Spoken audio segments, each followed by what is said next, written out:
Good morning सभी students को।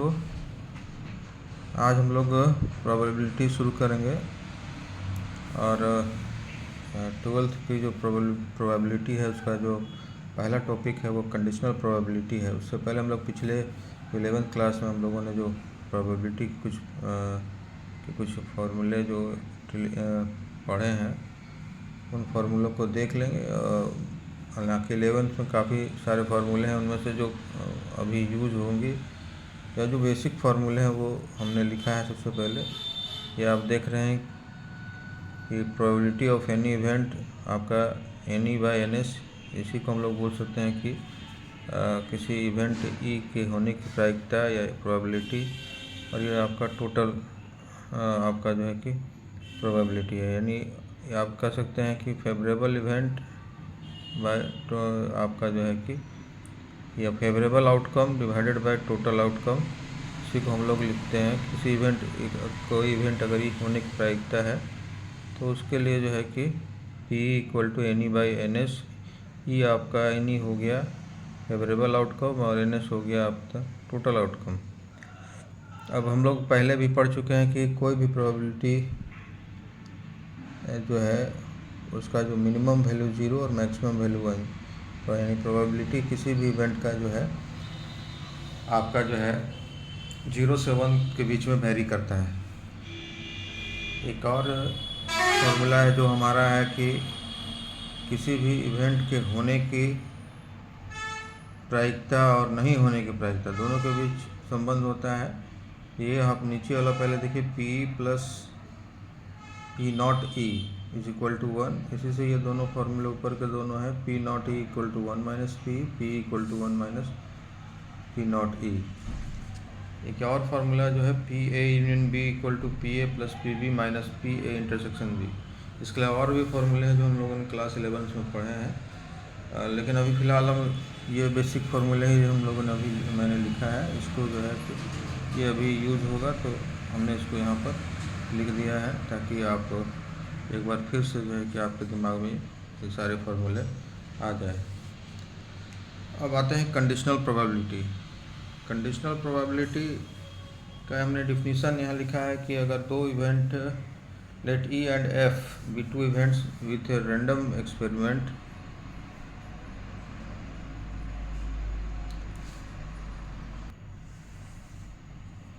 then the probability of occurrence of E under the condition that F has already occurred and PF does not equal to 0 is called conditional probability. It is denoted by PE/F।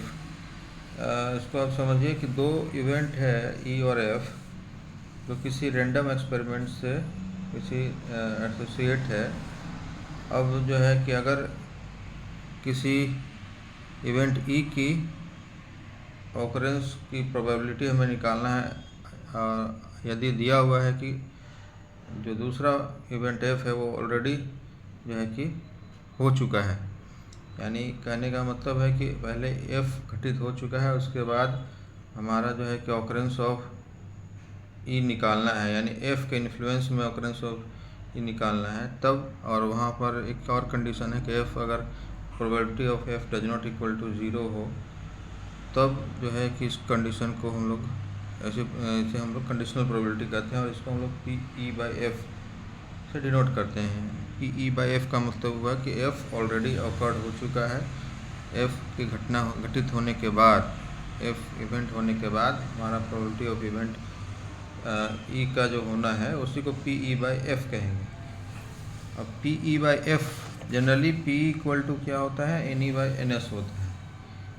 यहाँ पर क्या है कि आपका PE/F = जो है NE * F/NF।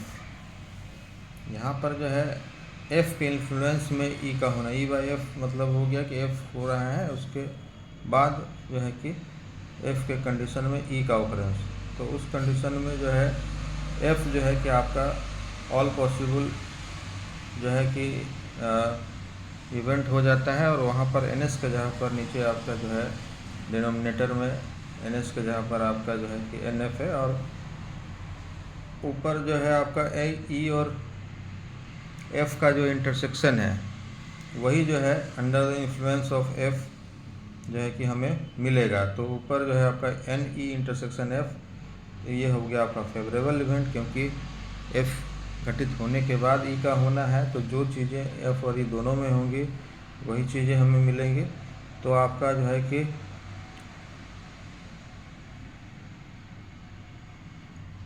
Favourable outcome जो है आपका जो है एन ई इंटरसेक्शन एफ होगा, और ऑल पॉसिबल आउटकम्स की जगह पर एन एफ हो जाएगा। तो P E by F equal to आपका N E intersection F divided by F हो जाएगा।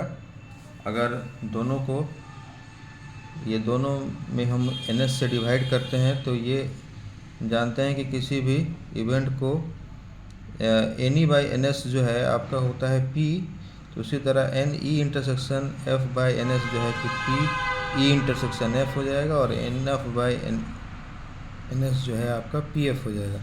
तो आप P E intersection F P E by F equal to आप N E intersection F by N F, या फिर P E intersection F by P F, दोनों में से कोई भी यूज कर सकते हैं। जनरली वर्ड प्रॉब्लम में जो है कि मैं प्रेफर करता हूँ कि इसके जगह पर अगर हमें ज़रूरत ना पड़े तो ये नहीं हम यूज करते, इस फार्मूला से हम जो है का प्रयोग करते हैं, क्योंकि इससे मेरा समय भी बचता है। अभी इसी को जो है कि एक दो और फार्मूले इसमें हमने लिखा है। जनरली हमने इससे पहले हमने पढ़ा था पी ए यूनियन बी बराबर P A plus P B minus P A intersection B. ठीक उसी तरह उसी को एक तरह से उसी फॉर्मेट में है कि P A union B by F equal to P A by F plus P B by F minus P A intersection B by F. यहाँ भी जो आपका पी ई बाई एफ है इसकी प्रोबेबिलिटी जो है 0 से लेकर 1 तक वेरी करेगी। P not E by F equal to 1 minus P E by F, कोई वही आपका पी नॉट ई का जो फॉर्मूला है उसी से समझ लीजिए कि यह है आपका जो है उसी फॉर्मेट में भी है। तो जस्ट सिर्फ जो है कि आपको कन्फ्यूजन नहीं हो इसलिए मैंने इसको लिखा है। अब अगर पी एफ बाई एफ अगर कहीं हो ऊपर नीचे आपका सेम हो तो उसका जो है कि प्रोबेबिलिटी 1 होगा, क्योंकि उस कंडीशन में यहाँ पर जो है कि एन एफ होगा और ई एफ इंटरसेक्शन एफ भी आपका एन एफ इंटरसेक्शन एफ ऊपर में आ जाएगा। अगर हम इसी में अगर हम देखते हैं तो पी एफ बाई एफ जो है का फार्मूला अगर होगा तो फार्मूला के हिसाब से एन एफ इंटरसेक्शन एफ जो आगे जो कि एफ एन एफ के बराबर होगा, और नीचे भी आपका एन एफ होगा, तो एन एफ कैंसिल हो करके इसका वैल्यू 1 हो जाएगा। यानी ऊपर नीचे अगर 1 सेम है पी एफ बाई एफ तो इसका जो है प्रोबेबिलिटी 1 होगा। अब हम लोग जो है एनसीईआरटी के कुछ प्रॉब्लम्स देखेंगे। एक्सरसाइज 13.1 पहला सवाल जो है आपका कुछ सवाल जो है सीधे आपके जो है कि फार्मूलों में डायरेक्ट पुट होगा। ये जैसे पहला क्वेश्चन हमारा है given that E and F are event such that P E equal to 0.6, P F equal to 0.3, P E intersection F equal to 0.2, आपका P E by F and P F by E. तो P E by F ये formula देख रहे हैं, यहाँ पर जो है कि पी ई बाई एफ बराबर एन ई इंटरसेक्शन एफ या एन एफ, या फिर P E intersection F by P F. तो हम लोग पी ई बाई एफ के बदले इक्वल टू, क्योंकि यहाँ प्रोबेबिलिटी दिया हुआ है तो ये फार्मूला यूज के P E by F equal to P E intersection F by P F. आपका पी ई इंटरसेक्शन एफ जो है वो आपका 0.2 है, और आपका पी एफ का वैल्यू जो है 0.3 है। तो इसको हम लोग सॉल्व करें, पॉइंट हटा देंगे, ये 2/3 जो है कि इसका आंसर होगा।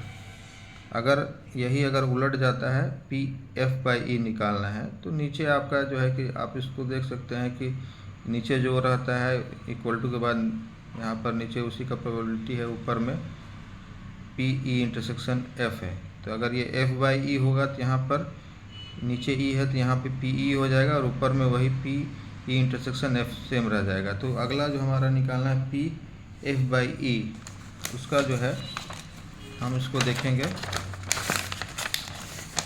तो P F by E equal to जो है आपका P E intersection F by P E, नीचे ई है तो यहाँ भी पी ई होगा, अगर यहाँ एफ होगा तो यहाँ पर पी एफ हो जाएगा।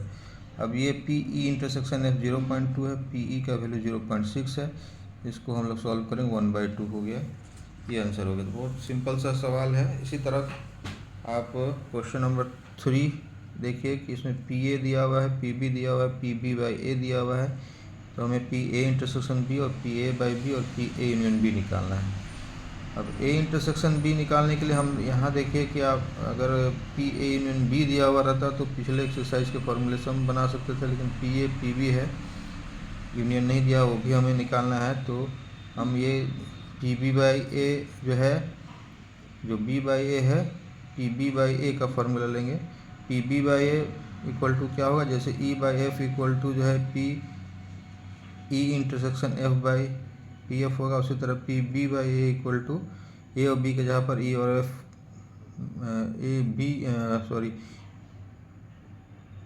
ई और एफ के जगह पर यहाँ पर हमारे पास बी ए और बी है, तो उसी हिसाब से इस फार्मूले को हम लोग चेंज कर लेंगे। P B by A equal to होगा P A intersection B by P A.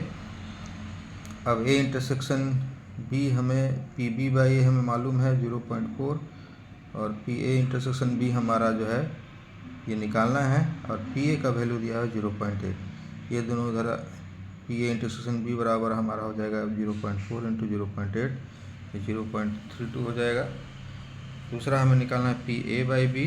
P A by B equal to क्या होगा, P A intersection B divided by, नीचे यहाँ बी है तो यहाँ पी बी, अगर यहाँ ए रहता तो यहाँ पर पी ए होता।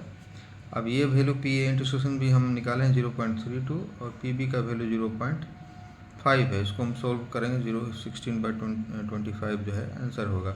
फिर हमारा तीसरा निकालना है पी ए यूनियन बी। ये सीधा पिछले एक्सरसाइज का पिछले साल का जो फार्मूला है उसमें P A union B equal to P A plus P B minus P A intersection B हम यहाँ ये फार्मूला यूज़ करेंगे। तो हमारा पी ए मालूम है, पी बी मालूम है, पी ए इंटरसेक्शन बी मालूम है, सभी को पुट कर दिए और उसके बाद यहाँ हम इसको सॉल्व कर दिए। ये दोनों ऐड करके आया 1.3, इसमें 0.32 माइनस हो गया, 0.98 आंसर आ गया। इस तरह हम इसके बाकी जो है 5 नंबर तक सवाल जो है कि सीधा फार्मूला में पुट करके बनाने वाला है, जिसको हम आप लोग आराम से बना सकते हैं।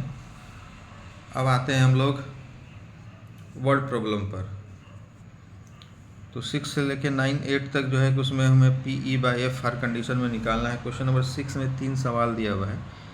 ए coin is tossed 3 times where, पहला सवाल में दिया हुआ है कि पहला कंडीशन है कि ई जो है head is on, E equal to E जो है इवेंट है, इसमें हेड ऑन थर्ड टॉस है, एफ इक्वल टू है हेड ऑन फर्स्ट 2 टॉस। दूसरा जो सवाल है उसमें ई जो है ऐसा इवेंट इसमें एटलीस्ट 2 हेड आना चाहिए, एफ ऐसा इवेंट इसमें एटमोस्ट 2 हेड आना चाहिए। इसी तरह ये एक और सवाल दिया हुआ है, 3 सवाल है, 3 सवाल है, तीनों में हमें पी ई बाई एफ निकालना है। और उसमें है कि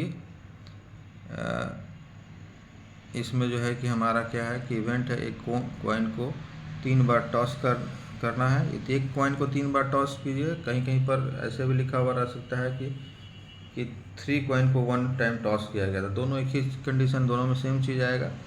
तो हमें जो है कि तीनों पी ई बाई एफ ये 3 सवाल दिए, तीनों का निकालना है। हम लोग आते हैं कि भाई एक कॉइन को 3 बार टॉस कीजिए या 3 कॉइन को 1 बार टॉस कीजिए।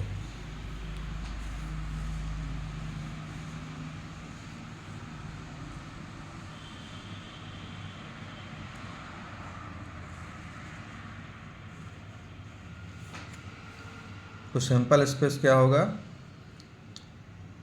एच एच एच, तीनों एच हो सकता है, या कोई एक टेल हो सकता है। तो टेल जो है कि ये एच एच टी है, ये आगे पीछे हम लोग करके लिख सकते हैं, H H T H T H T H H, या फिर 3 में से 2 बार टेल आ सकता है। तो एच टी टी, ये भी हम इसको इसमें एच को आगे पीछे किए तो ये जो है कि 2 और कंडीशन बना, और फिर तीनों टेल हो सकता है। पहला है कि तीनों हेड हो सकता है, फिर है कि कोई एक टेल हो सकता है, उस कंडीशन में ये हो गया आपका 3 ऑप्शन, कोई 2 टेल हो सकता है उसमें, ये 3 ऑप्शन और फिर तीनों टेल हो सकता है। ये सिंपल स्पेस हो गया। पहला सवाल में क्या है, पहला सवाल हमारा इसमें पूछा है कि भाई ई और एफ में क्या है।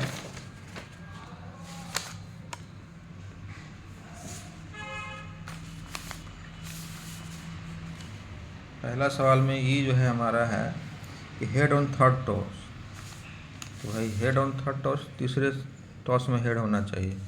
तो तीसरे टॉस में हेड क्या है, कहाँ पर है, तो ये पहला कंडीशन में इसमें, और ये तीसरा और ये चौथा और एक यहाँ पर, ये 4 कंडीशन है जिसमें यहाँ पर हमारा जो है हेड जो है तीसरे टॉस में है, यानी HHH में, HTH में, THH में और TTH में। एफ क्या है, हेड ऑन फर्स्ट 2 टॉस, पहले 2 टॉस में हेड, तो पहले 2 टॉस में हेड आप यहाँ देखिए, इसमें भी है, इसमें भी, इसके अलावा किसी में नहीं है। तो एफ इक्वल टू आपका HHH और HHT हो गया। अब ये दोनों का हम इंटरसेक्शन निकाल लेते हैं, क्योंकि इंटरसेक्शन हमें जो है कि कंडीशनल प्रोबेबिलिटी में ज़रूरी है निकालना।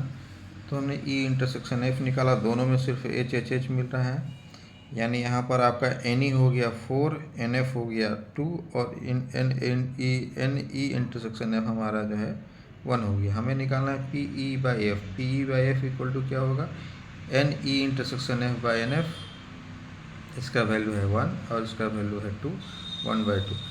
इसी तरह क्वेश्चन नंबर 2 में जो है, ये हमारा सवाल था कि इसमें ई जो है ऐसा इवेंट है जिसमें एटलीस्ट 2 हेड है और एफ जो है एटमोस्ट 2 हेड। एटलीस्ट 2 हेड का मतलब हो गया कि कम से कम 2 हेड या उससे ज़्यादा। तो इसमें जो है कि हमारा ई इक्वल टू क्या हो जाएगा कि भाई जो 2 वाला है वो तो शामिल होगा ही, और उससे ज़्यादा 3, तो HHH, HHT, HTH और THH। इसके इसी में F जो है वो क्या है, एटमोस्ट 2 हेड है, अधिक से अधिक 2 हेड, यानी 2 या 2 से कम। तो इसमें जो है कि 2 या 2 से कम में सभी आ जाएगा, 2 वाला, 1 वाला, 0 वाला, जिसमें 2 हेड हो, 1 हेड हो या एक भी हेड नहीं हो। तो ये जो सिंपल स्पेस हमारा 8 है, इसमें से सिर्फ एक बार जो है तीनों हेड, इसके बाकी में 2 या 2 से कम है, तो बाकी सभी जो है इसके मेंबर हो जाएंगे। तो हमारा जो है एफ जो है हमारा हो जाएगा ये 7, 8 में से 7। अब ये दोनों का इंटरसेक्शन निकालेंगे, ई इंटरसेक्शन एफ, इसमें से हमारा जो है 1, 2 और 3 मिल रहा है, HHT, HTH और TTH। अब यहाँ भी है NE आपका 4, NF हमारा जो है 7 और इंटरसेक्शन जो है 3। तो PE/F यहाँ भी निकालना है, PE/F equal to NE intersection F by NF। NE intersection F 3 है और NF 7 है, 3/7 आंसर हो गया। इसी तरह हम इसका क्वेश्चन नंबर 3 जो है वो भी हम लोग निकाल सकते हैं, वो आप लोग निकाल लीजिएगा। अब एक क्वेश्चन नंबर इसी में 8 नंबर है, इसमें भी E/F निकालना है। ये थोड़ा इसमें क्या है कि डाई वाला सवाल मैं आपको बता दे रहा हूँ। इसमें देखिए हम लोग यहाँ सिंपल स्पेस निकालते हैं, स्पष्ट दिखता है तो बनाने में आसान होता है। इसमें सिंपल स्पेस को लिखना थोड़ा लिख नहीं सकते हैं, इसलिए हमने ये सवाल मैं बता रहा हूँ। ये सवाल है कि ए die is thrown 3 times.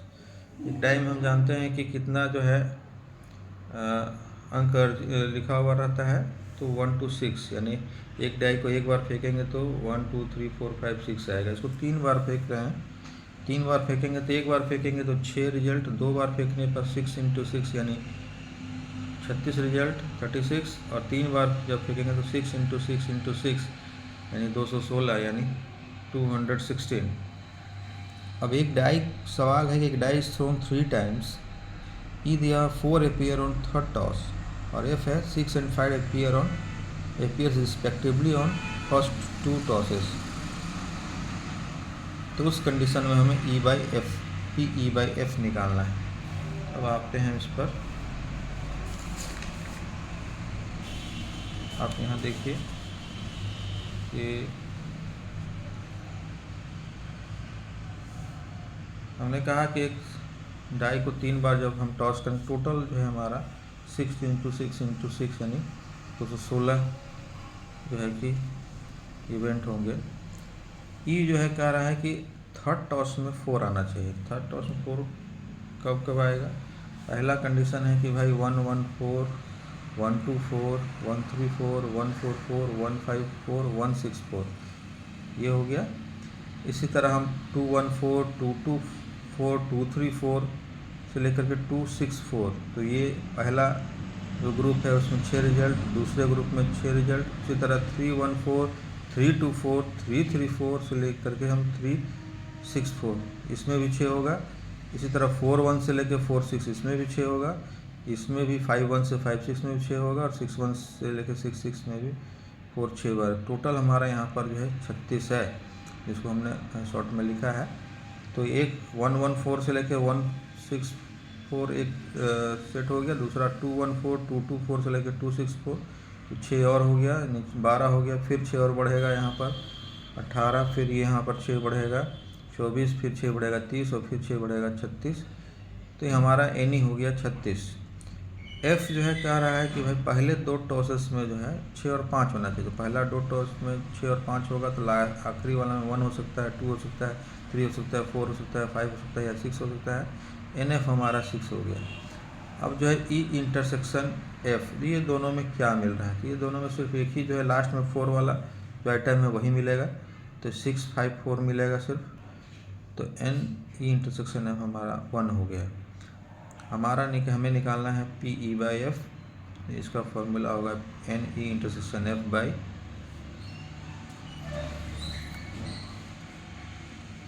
N F, यानी 1/6। अब हम लोग बात करते हैं क्वेश्चन नंबर 10।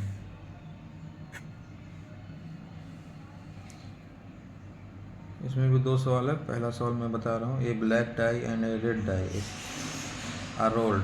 एक ब्लैक और एक रेड, 2 तरह के डाई हैं, उसको रोल कर रहे हैं। Find the conditional probability of obtaining A some greater than 9। तो इसकी क्या प्रोबेबिलिटी है कंडीशनल प्रोबेबिलिटी की? एक सम जो है 9 से ज़्यादा जो सम है वो मिलेगा यदि ब्लैक डाई में 5 आ रहा है। तो कंडीशनल है कि भाई ब्लैक डाई में अगर 5 आता है तब के केस में जो है सम 9 से ज़्यादा हो, उसकी क्या संभावना है, क्या प्रोबेबिलिटी है? तो ये मान लीजिए event of getting a some greater than 9, तो भाई 9 से ज़्यादा कौन कौन हो सकता है? तो 4 5 हो गया, 5 5 हो गया, 5 6 ले सकते हैं। फिर 6 से स्टार्ट करेंगे क्योंकि इससे पहले जितना है सब आपका जो है कि 9 6।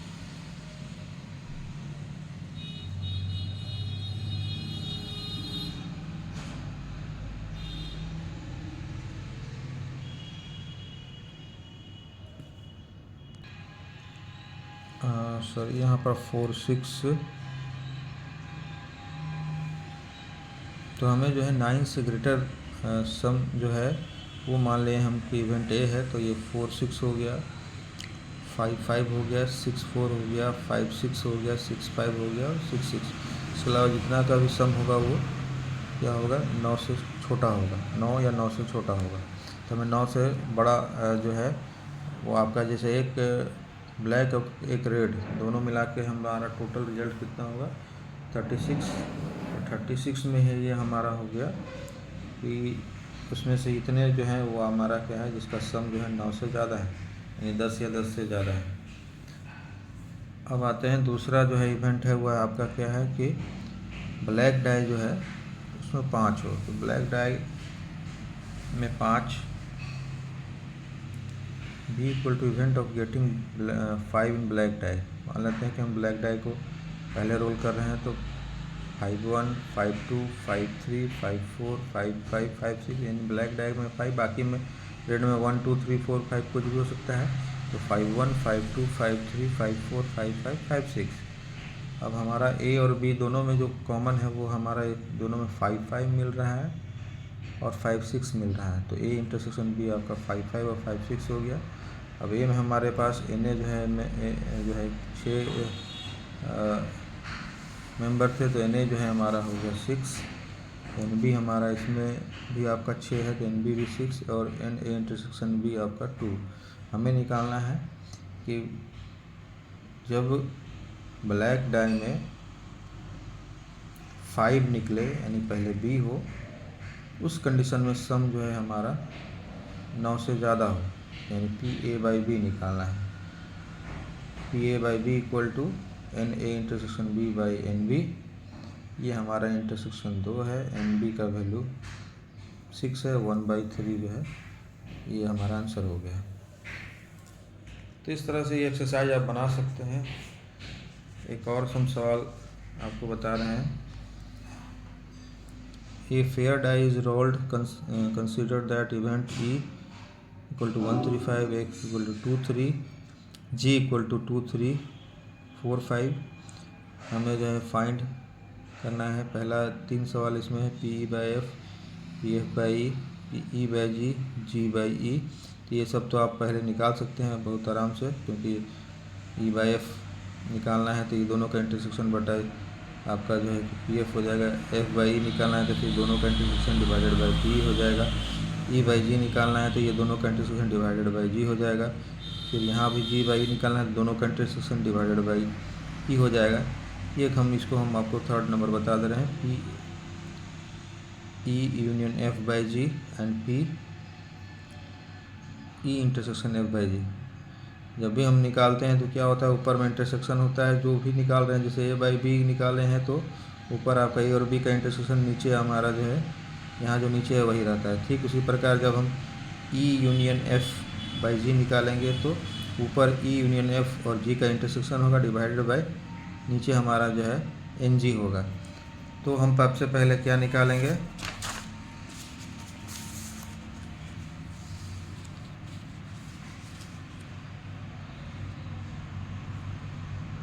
ई यूनियन एफ निकालें, जो कि 1 2 3 ई का वैल्यू और एफ का वैल्यू दोनों को पुट करके ये 1 2 3 5 जो टोटल यूनियन निकाल लिए। फिर ई यूनियन एफ इंटरसेक्शन जी निकालें। ई यूनियन एफ का जो वैल्यू ये पुट किए, इंटरसेक्शन जी का वैल्यू पुट किए, दोनों में जो कॉमन है वो 2 3 5 है। अब हमें निकालना है therefore P E union F by G. ये निकालना है तो ऊपर में क्या हो, ये दोनों का intersection N E union F intersection G divided by N G. ये हमारा जो है इसमें कितना मेंबर है, 3 मेंबर है, यानी इसका वैल्यू आपका 3 हो जाएगा। और एन जी में हमारा जो वैल्यू है, जी का जो जी जो है हमारा क्या है, उसमें 4 मेंबर हैं, वो 2 3 4 5। तो एन जी के जगह पर हम जो है कि 4 को पुट करेंगे तो एन जी हमारा हो गया यहाँ पर 4, तो 3/4 आंसर हो गया। ठीक उसी तरह जो है पी ई इंटरसेक्शन ये हमें निकालना है, तो इसके लिए पहले ई इंटरसेक्शन एफ निकालें। दोनों में ई और एफ दोनों में जो है वैल्यू पुट करके दोनों का जो है कॉमन जो है हमारा 3 आया। फिर ई इंटरसेक्शन एफ इंटरसेक्शन जी निकालेंगे। ये हमारा ई इंटरसेक्शन एफ का वैल्यू 3 है और जी का वैल्यू 2 3 4 5, दोनों में इंटरसेक्शन 3 आया। और P E intersection F by G का जो वैल्यू निकालेंगे तो इसमें ऊपर में क्या होगा, तो N E intersection F intersection G, यानी ये दोनों का intersection divided by N G. अब ये दोनों का इंटरसेक्शन में 1 मेंबर है, दैट मीन्स इसका वैल्यू 1 होगा। और एन जी में 4 मेंबर है, यानी एन जी के जगह पर हम 4 बैठाएंगे, ये 1/4 आंसर हो गया। एक और सवाल हम आपको बता रहे हैं और इसके बाद आप पूरा एक्सरसाइज खुद ही बना सकते हैं।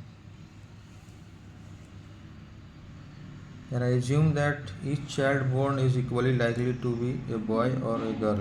ऐसा मान लेते हैं कि जो हर एक बच्चा जो जन्म लेगा वो इक्वली है लाइकली है कि वो एक लड़का होगा या एक लड़की होगा। If a family has 2 children, मान लें कि एक फैमिली में 2 बच्चे हैं, what is the conditional probability that both are girl? इसकी क्या संभावना है कि दोनों बच्चे जो हैं लड़कियां होंगी, यदि पहला कंडीशन है कि यंगेस्ट इज ए गर्ल, सबसे छोटा जो है वो गर्ल हो।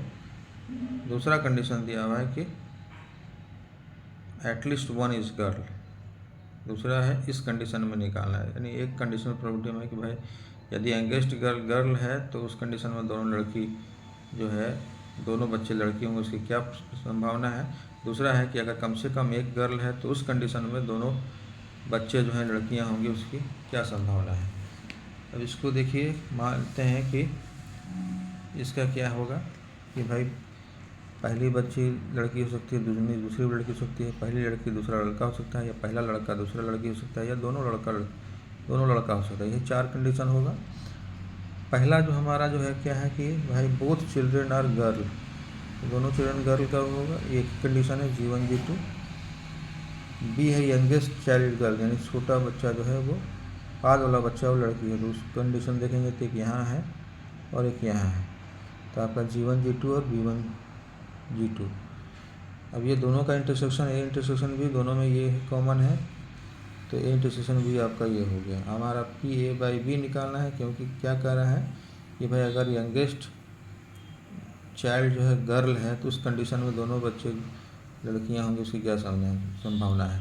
तो PA/B हमें निकालना है। PA/B इक्वल टू क्या होगा, NA intersection B divided by NB। NA intersection B का वैल्यू हमारा क्या होगा, A इंटरसेक्शन B में एक मेंबर है यानी 1 होगा, और B में 2 मेंबर है तो NB का वैल्यू 2 होगा, 1/2 इसका आंसर हो गया। ठीक, इसी तरह दूसरा जो सवाल है उसमें भी हमारा क्या है कि A हम मान लेते हैं कि both children are girl, same इसी तरह इसमें ऊपर वाले सवाल में, तो ये आपका G1 और G2 इसका मेंबर होगा। B जो है हमारा क्या है, at least 1 child is a girl, कम से कम एक बच्चा। तो यहाँ पर जो सिंपल स्पेस हम लोग निकाला तो इसमें 3 कंडीशन में 1, 2 और ये 3 कंडीशन में कम से कम एक लड़की है या एक से ज़्यादा है। तो हमारा जो है B का जो वैल्यू होगा, B का जो नंबर होगा उसमें आपका जो है G1 G2, G1 B2 और B1 G2 होगा। इसमें ये 3 जो है कि इसमें हमारा जो है कि नंबर आया। अब जो है दोनों का इंटरसेक्शन A इंटरसेक्शन B निकालेंगे, दोनों में जो है G1 G2 कॉमन है तो A intersection B G1 G2 होगा। फिर हमें वही निकालना है PA/B, यानी अगर कम से कम एक बच्चा लड़की है तो उस कंडीशन में दोनों बच्चे लड़कियां होंगी, उसकी क्या संभावना है, यानी PA/B निकालना है। NA intersection B equal to PA/B equal to होगा NA intersection B divided by NB। NA intersection B क्या होगा, तो A इंटरसेक्शन B में 1 मेंबर है तो NA इंटरसेक्शन B के बदले 1 बैठाएंगे। NB में 3 मेंबर है तो NB के यहाँ पर B में 3 मेंबर है तो NB के यहाँ पर 3 पुट करेंगे, 1/3। तो इस तरह से जो है ये बहुत ही सिंपल एक्सरसाइज है। आप जो है कि इसको कंडीशनल प्रोबेबिलिटी को बहुत आराम से बना सकते हैं, और इससे जो है कि यदि कोई और दिक्कत हो तो हम आप लोग जो है कि हमको बता सकते हैं, हम उसको बाकी जो भी सवाल है बताएंगे। आप लोग जो है कि कंडीशनल प्रोबेबिलिटी के सारे सवाल बहुत आराम से बना सकते, बहुत इजी एक्सरसाइज है। तो अभी के लिए बस इतना ही, धन्यवाद।